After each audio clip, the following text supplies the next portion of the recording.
ভারতবর্ষকে ভাগ করছে, কখনো হিন্দু কখনো মুসলিম, কে হিন্দু কাজ করবে। কোথায় মুসলিম বাস করবে।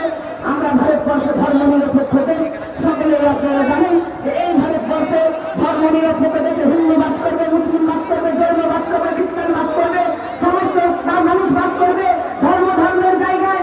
আর আমরা আমাদের জায়গায় থাকবো, জাতির জায়গায় থাকবে, যে যা ধর্ম পালন করবে। তাই ধর্মের সুশ্রুতিতে হিন্দু মুসলিম ভাগ করে।